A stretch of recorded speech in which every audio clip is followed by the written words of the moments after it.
Hey, what's up guys? This is Anthony from Anthony's Customs, and for this review, we are looking at the new Strong Guy wave of Marvel Legends, WARPATH. I was gonna try to mix in this part, but there's like 11 different subtitle things on this wave. There's Deadpool, there's X-Force, and maybe 9 others. But this figure is one that I think most people are gonna be happy with. For one main reason, and you might have already been able to tell. The main part of the body is a body which has been severely underutilized for large characters, like Venom or any other large character, frankly speaking. Is it perfect? No, we're going to talk about the issues of the body and of the figure itself, but this figure does do a lot of things really nicely, and we're going to talk about all of that too. So let's go ahead and get him off the stand and take a closer look.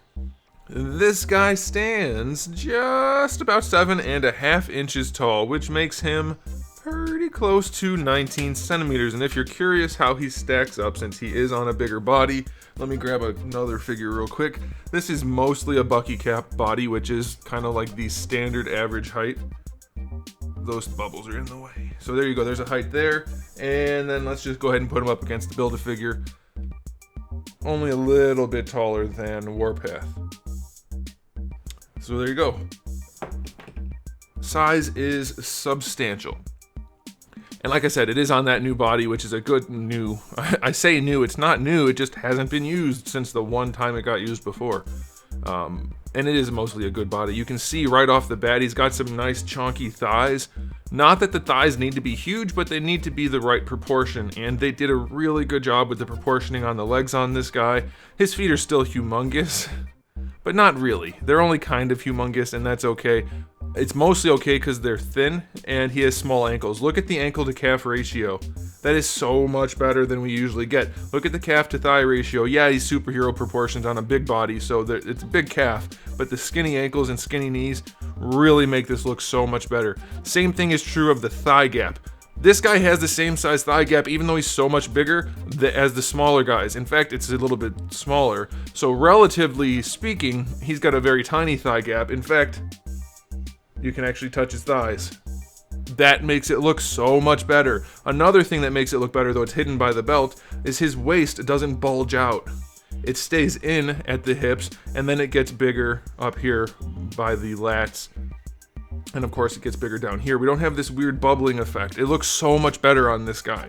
Now, there are some issues which are hidden by these things, and we'll talk about that in a minute. But just overall, this is such a better superhero looking figure than almost anything else Hasbro puts out. Here, for example, let's take a quick moment to just look at how poorly this mold is aging.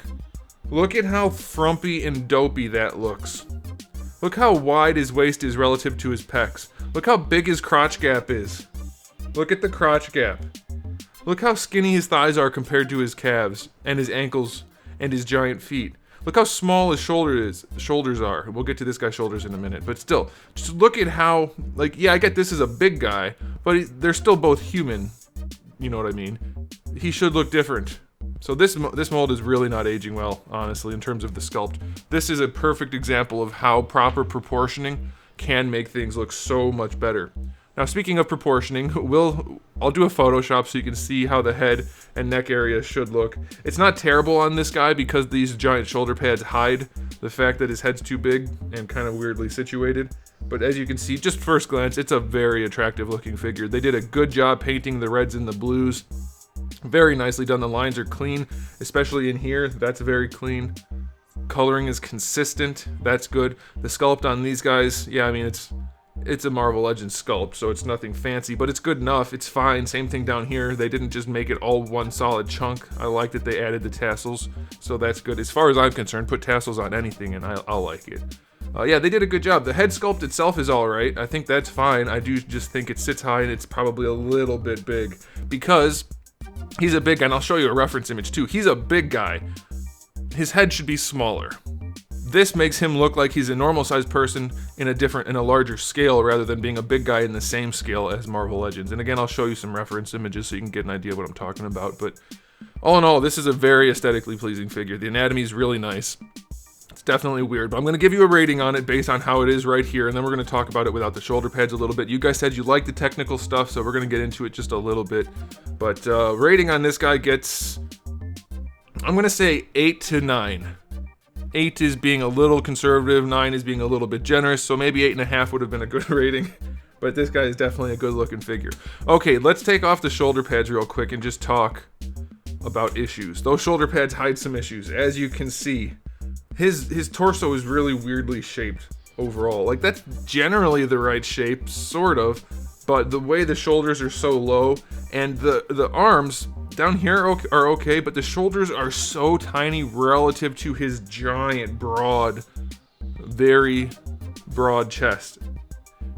The shoulders and the chest kind of have to go together. You'd never find somebody who's as muscular as this with really tiny shoulders and a giant chest or giant thighs. Like, it just doesn't line up, and it gives him a weird look, and it's contributing to the look of his head being too big. It's not that much too big, but the way it sits high on top of the really bubbly traps with the little tiny shoulders that are fairly low, this guy needs to have an adjusted upper body here and an adjusted head to make him look really spiffy. But luckily, these guys hide it, and I'm pretty sure I said something similar to that effect when I was reviewing Omega Red, because he had the harness on too. And maybe they just plan to only use this for harness people or shoulder pad people, because right there, obviously it hides a lot of those issues. But yeah, so there's definitely some things that can be improved upon, but obviously this mold is already what it is, so I don't think we're going to have that. So if they do make a Venom on this mold, we may have a problem with some little tiny shoulders sticking on the very end of his giant tree trunk of a torso. So yeah, we'll see. Generally speaking, your shoulders should be pretty close to the same width. If you're a muscular person like this, pretty close to the same girth as where they connect, because they're pretty big and they connect back. Whatever, they could be definitely bigger and it would look a lot better, but the shoulder pads hide it, so that is okay for this figure. All right, moving on to the accessories. I am mind boggled. I have been boggled. I don't understand. He has alternate hands with trigger fingers. Oh, why? I don't get it. Am I missing something? I feel like this should be obvious. I don't understand. Or is it just that weird of an accessory for this guy? What? He doesn't come with guns. I don't think the character uses guns in the first place. The last time he was released, he had knives. He has no knives. He has alternate hands with trigger fingers. I am just thoroughly baffled. I don't understand. Maybe somebody can shed some light on it, or it's just freaking nuts that they did that, and that's what I'm leaning towards. So 3 out of 10 for accessories. I don't understand that at all. Okay, on to the articulations. The head is on its standard hinge and ball peg. It is lollipopping. So lollipopping, I'm gonna use that saying. It's hard to see though because of the hair, but you can see how far down the chin can go on the chest because of the lollipop. If that wasn't there, he would definitely be a more attractive figure. Again, see the Photoshop I did. But functionally speaking, it'll be fine. He can lean side to side a little bit. Not a ton. Full rotation, except for where the hair hits the shoulder pads. And it does lean forward and back a little bit, so it's fine.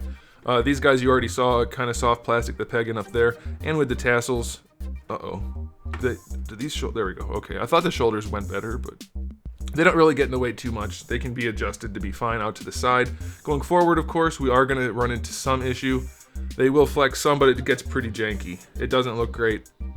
Shoulder pads are always more functional when they're connected to the arm. That way, they can just rotate with the arm. And yeah, that's not necessarily the most realistic thing, but would you rather have that, or would you rather have this giant carpet thing sitting on top of his arm, which looks weird? I would rather it just rotate around a little bit, but that's the way it goes. Butterfly joint is nice on this figure.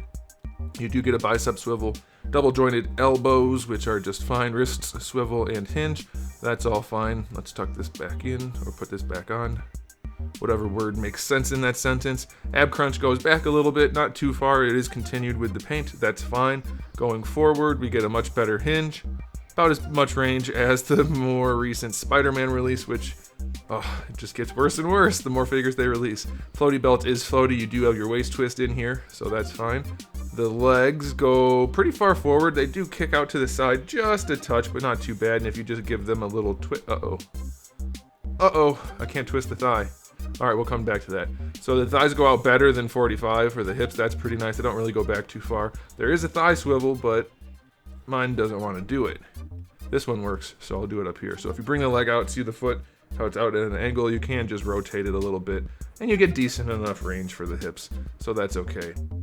Now for the knees, we get pretty decent range. That's pretty good, a little bit better than 90 degrees. Well, significantly better than 90, that's nice. You do have a boot swivel. If you like that, you have it, and it's fairly well hidden.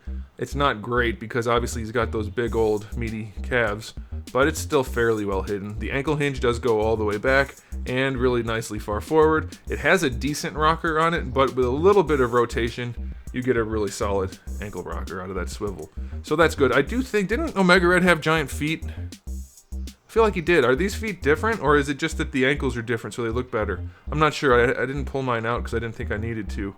But either way, it's a solid batch of articulation. Really no major issues here, things that could be better, but I'll give it a, there's nothing really impressive, but 7 or 8, I guess, something like that. It's fine. It's a good batch of articulation. So all around, this is a solid release, and this review got way longer than I expected, but you guys said you liked a little bit more depth, so we're diving into this figure. Or we did dive, we dived, and now we're done. So final verdict on this guy, it looks good. There's some issues, but obviously that's, just smacked my light. Did you guys see that? But all in all, it's a really strong release, especially compared to regular Marvel Legends releases. This one is exceptionally good. So I'm gonna skew up to an 8. I'm gonna go up to an 8, not counting the goofy accessories, because to me they're not that important. Articulation could be an 8, and the aesthetics are definitely somewhere about 8.5. So I'm gonna give it a final verdict of 8. I like this release a lot. It would be so much better if there's that much room to be better if those things were adjusted, but since those shoulder pads are on there, they do hide it. And he looks better in person than he did in the images, in the promo images, where his head was like just lollipopping like all the way up here. It was like floating up here in the photo. Did you guys see that photo? It was terrible. Anyway, solid release. You guys should get it. Thanks for watching, guys. If you enjoyed this video, please do give it a thumbs up. If you didn't, give it a thumbs down. And if you haven't subscribed, you probably don't want to. But if you just haven't considered it yet, consider it, because I do have new videos out almost every single day, and thousands of videos already on the channel. I think we're about 4,000 videos in now. So plenty of stuff for you to watch. So come back for all of that. And in the meantime, keep collecting.